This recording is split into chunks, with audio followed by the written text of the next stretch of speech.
Autores de la generación del 27.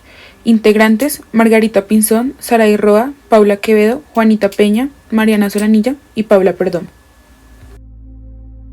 Dámaso Alonso, 1898 a 1990.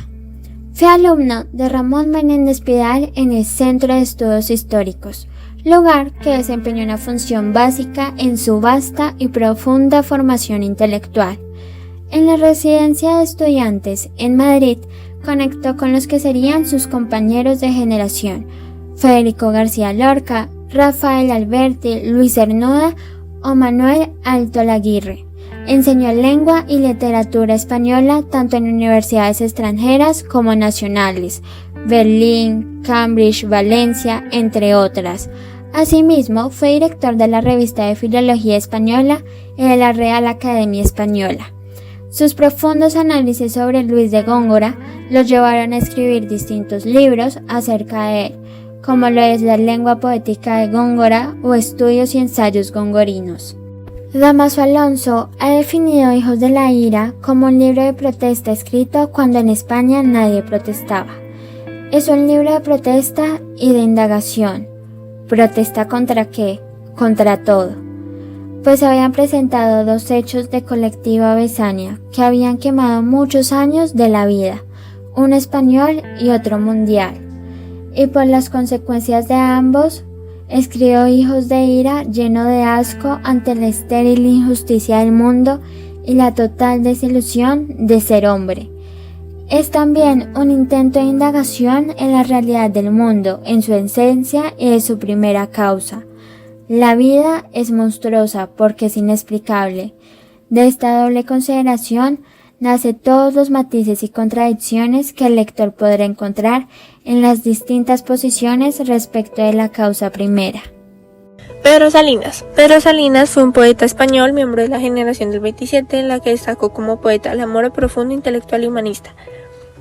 El poeta fue subjetivo, heredó de la tradición amorosa de Garcilaso de la Vega y de Gustavo Adolfo Bécquer. El gran tema de su poesía fue el amor. La producción se puede distinguir en tres etapas. La primera se caracterizó por los comienzos de muchos de sus compañeros como Jorge Guillén, Vicente Alexander, Damasco Alfonso, etc. Abarca hasta sus primeros versos hasta 1931. La segunda alcanza hasta 1939 y fue la de la poesía genuinamente amorosa, fruto de su apasionada relación con la profesora norteamericana Katherine Wilmore. En ella celebra el amor que le da sentido al mundo. La tercera etapa va de 1939 hasta su muerte. La poesía de estos años reflejó sus inquietudes filosóficas y una preocupación por la función del poeta y el arte, ya que su espíritu humanista se reveló ante el mundo moderno. Experiencia amorosa que se rige por el sentimiento, la voluntad y el deseo. El amor comporta el dolor y el goce, la destrucción y la creación a un mismo tiempo. Esta obra, cuyo título procede de un poema anónimo que describe el encuentro de dos enamorados en un huerto florido, prolonga el tema de la separación de los amantes iniciando y al final de la voz de ti de vida. Maruja Mayo. Nacida como María Gómez González, nació el 5 de enero de 1902 y falleció el 6 de febrero de 1995. Fue una pintora surrealista española que está considerada como una de las artistas del 27 dentro de la denominada vanguardia interior española. Fue la cuarta hija de los 14 que tuvo el matrimonio formado por el madrileño Justo Gómez Mayo y María del Pilar González Lorenzo. En 1922 llega otro traslado para familia de Marulla, esta vez a Madrid, donde empezaría a estudiar en la Real Academia de San Fernando junto a su hermano Cristiano. Estos estudios los compaginaba a la vez con la Academia Libre de Julio de Moisés. Es en Madrid donde se reúne con toda la generación del 27 y se rodea de personalidades del arte como Dalí, Lorca, Concha Méndez, Buñuel, María Zambrano o Margarita Manso. Se dice que eran inseparables de Dalí y Lorca, pero sus mejores amistades fueron siempre Concha Méndez y Margarita Manso. Una de las grandes obras que realizó Maruja fue Antro de Fósiles, que es un gran ejemplo de la gran ambición que ella tenía. En esta pintura se recalca el paisaje húmedo y pantanoso que está poblado de esqueletos y restos óseos. También se encuentran seres vivos como pequeños reptiles que parecen haber triunfado y sobrevivido al desastre y barbarie. También lo más llamativo de esta pintura es la arquería de fondo de la composición. También está claro que todo es estado de descomposición. Este elemento arquitectónico puede llegar a adquirir tintes proféticos de un enfrentamiento bélgico que ocurriría pocos años después en España con el final de la Segunda República debido a la Guerra Civil. Ricardo Eliezer Neftali Reyes Basoalto, más conocido como Pablo Neruda, nació el 12 de julio de 1904 en Parral, Chile. Fue un poeta, escritor, diplomático y político. A sus inicios, Neruda ingresa al Liceo de Hombres de Temuco hasta terminar en sexto grado de Humanidades en el año de 1920. 3 años antes, Pablo publica su primer artículo en el periódico La Mañana de Temuco, donde publicaría El entusiasmo y perseverancia, siendo de esta manera el primer artículo de diversos que publicaría para este diario de la ciudad de Temuco. El poema que más se le conoce es 20 poemas de amor y una canción desesperada. Este poema se ubica como uno de los mejores del siglo, ya que mantiene un modernismo que marcó una influencia en distintas generaciones. Algunos de sus premios más reconocidos son el Nobel de Literatura, el Premio de Lenin de la Paz, el Premio Neustadt, el Golden Red.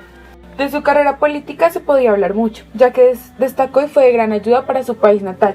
Comenzó en el año 1927 siendo cónsul de Rangún, Birmania. Años después, cónsul de Singapur, Buenos Aires, Barcelona y Madrid, en los cuales siempre dejaría una huella importante de ayuda al país. Escribía centrándose en todos los sentidos: oír, oler, mirar, etc. Con ello buscaba la descripción de una escena o sentimiento lo más natural posible para transmitir al lector esa verdad y hacerle entender su poema o su escrito. Utilizaba mucho las metáforas para crear descripciones detalladas y emocionales sobre las personas, las cosas, la naturaleza y los sentimientos. Hay mucha influencia del surrealismo en sus descripciones, ya que utilizaba expresiones más raras para describir cosas realmente sencillas. Crepusculario se le atribuye como una de las obras más importantes de Pablo, ya que tras de una serie de dificultades económicas, en 1923, él logra publicar por primera vez Crepusculario, el cual es una obra inaugural de su poesía que motivó la inmediata atención del público y de la crítica, asombrados por el talento que tenía Pablo. Crepusculario expresa una poesía fuertemente subjetiva, donde el autor se encuentra buscando su propia voz y registro. Federico García Lorca nació en Fuentes Vaqueros, Granada, en 1898. Y además de ser un genio para la poesía, también escribió grandes obras de teatro y novelas cortas. Estudió filosofía, letras y derecho en la Universidad de Granada y era un apasionado de la reflexión, de la justicia, de la poesía, de la música y del teatro. Él entra en contacto a través de sus amigos de la universidad con la llamada Generación del 27, un grupo de poetas que escribía sobre el amor, la muerte, las injusticias sociales y las guerras. Lorca viajó por Nueva York, Colombia, México y Uruguay para escribir y presentar sus obras y hacer muchas más amistades. La poesía de Lorca está llena de palabras, de amor, de símbolos y de una belleza y una sensibilidad sin igual. Por ejemplo, en su poesía, la hierba era un símbolo de la muerte, mientras que la luna, que era uno de los símbolos que él más solía utilizar, significaba belleza y deseo. En sus obras llegó a escribir más de 10 libros de poemas, siendo los más populares Poeta en Nueva York, 1930, Romancero Gitano, 1928 y Sonetos del Amor Oscuro, 1936. Llegó a escribir también más de 10 obras teatrales, principalmente dramáticas o románticas, en las que continuamente buscaba el sentido de la vida y de las acciones humanas. Entre las más conocidas está La Casa de Bernarda Alba, 1936, Yerma, 1934 y Bodas de Sangre, 1933. Federico García Lorca murió víctima de la Guerra Civil Española el 18 de agosto de 1936 en su tierra natal, Granada. Esta obra se conoce por contener poemas inspirados en el cante jondo y aunque no intentó imitar las letras del cante, sino crear en el lector la sensación de estar en presencia de las fuentes primitivas en las que brota el cante. También se conoce porque los poemas que abarcan esta obra principalmente contienen temas relacionados con la muerte, el amor frustrado o la desesperación. Luis Cernuda nace en Sevilla el 21 de septiembre de 1902. y muere en Ciudad de México el 5 de noviembre de 1963. Fue un destacado poeta y crítico literario español, miembro de la generación del 27. Su obra se inscribe entre una corriente que muchos han calificado de neorromántica, pues la sensibilidad, melancolía y dolor que destila su poesía se halla siempre dentro de unos límites de serena contención, a la manera de Gustavo Adolfo, pero con características matizadas por una aguda actitud intelectual, rasgo esencial de la generación a la que perteneció. Estudió Derecho en la ciudad natal bajo la dirección de Pedro Salinas, de quien fue discípulo y quien orientó asimismo sus primeros pasos de poeta. Al igual que otros de sus compañeros de generación, sus primeras obras marcan un itinerario que parte de la poesía pura, preconizada por Juan Ramón Jiménez, para luego desembocar a una estrecha afinidad con el surrealismo. Esta etapa, que dio comienzo con Perfil del aire de 1927 y Egola, elegía Oda de 1928, logra su mayor expresión y madurez en Un río, un amor de 1929 y Los placeres prohibidos de 1931. Libros en los que ya se muestra en todo su esplendor un cernudo enamorado y rebelde, orgulloso de su diferencia. Emilio Prados nació en Málaga el 4 de marzo de 1899. En 1914 obtuvo una plaza en el grupo de niños de la Residencia de Estudiantes de Madrid, lo que fue decisivo para su formación como poeta. En 1918 se incorporó al grupo universitario de la Residencia. La institución se convirtió en el foco de la generación del 27 y Prados entabló amistad con Federico García Lorca, Luis Buñuel, entre otros. En 1939 se instaló en Barcelona para encargarse junto con Alto Laguirre de las publicaciones del Ministerio de Instrucción Pública, pero la situación con el fin de la guerra próximo era ya insostenible, por lo que decidió marcharse a París y posteriormente hacia México, donde residiría hasta su muerte. Trabajó además como un modesto maestro del colegio Luis Vives. Murió el 24 de abril de 1962. Con la imagen capital de la obra, Prados evoca el aislamiento del individuo que habita sin remedio un cuerpo prometido a la muerte, la irreductible soledad de su trayecto vital, pero también la nostalgia de las sensaciones vividas y el anhelo de ser más allá de los límites estrechos del jardín del cuerpo. Gerardo Diego Sendoya nace en Santander el 3 de octubre de 1896 y muere en Madrid el 8 de julio de 1987. Fue un poeta español miembro de la generación del 27. Su actividad literaria comienza a una temprana edad, publicando en 1918 su primera obra, el cuento La caja del abuelo, en el diario Montañés. Durante estos primeros años colabora en distintas publicaciones como la revista Grial y la revista Castellana y diversas revistas vanguardistas. Su primer libro de poesías es denominado El romance de la novia. Durante su estancia mantiene una gran actividad literaria, fundando las revistas Carmen y Lola y manteniendo contacto con el resto de los integrantes de la generación del 27. El gran reconocimiento del autor llega en 1979 con la concesión del Premio Miguel de Cervantes, que comparte con Jorge Luis Borges. El romancero de la novia, la despedida. Aquel día, estoy seguro, me amaste con toda el alma. Yo no sé por qué sería, tal vez porque me marchaba. Me vas a olvidar, dijiste, ay, tu ausencia será larga. Y ojos que no ven, presente, has de llegar siempre en mi alma. Ya lo verás cuando vuelva, te escribiré muchas cartas. Adiós, adiós, me entregaste tu mano suave y rosada, y entre mis dedos tu mano fría de emoción temblaba. Sentí el roce de un anillo como una promesa vaga. Vicente Aleixandre nació el 26 de abril de 1898 en la ciudad de Sevilla, España. Creció y se educó en Málaga, ciudad en la que residió con su familia desde que cumplió los 2 años de edad. En 1907 se trasladó a Madrid, en donde estudió las carreras Derecho y Comercio. A partir de 1920 ejerció de profesor de Derecho Mercantil. 5 años más tarde tuvo que cesar toda actividad profesional a causa de un problema de salud, la tuberculosis renal. A partir de este momento dedicó todo su tiempo a la literatura, comenzando su actividad literaria con Ámbito, 1928, y sus colaboraciones en distintas publicaciones, entre ellas la revista de Occidente del filósofo José Ortega y Gazette. En el año 1935 logró el Premio Nacional de Literatura con el libro La destrucción o el amor. En el año 1949 fue elegido miembro de la Real Academia de la Lengua Española. Formó parte de la generación del 27. Sus títulos más importantes son Espadas como labios, 1932, La destrucción o el amor, 1935, la obra de prosa poética Pasión en la tierra, 1935, Sombra del paraíso, 1944, Mundo a solas, 1950. Consiguió el Premio Nobel de Literatura en 1977, que recogió en su nombre justo Jorge Padrón a causa del mal estado de salud del escritor andaluz que le impidió trasladarse a Estocolmo. Falleció en Madrid el 14 de diciembre de 1984. Tenía 86 años de edad. Está enterrado en el cementerio de la Almudena de Madrid. Ahora lo que pude analizar de adolescencia es un poema el cual su tema principal es el paso del tiempo que se simboliza con el puente en la primera parte del poema y con el camino.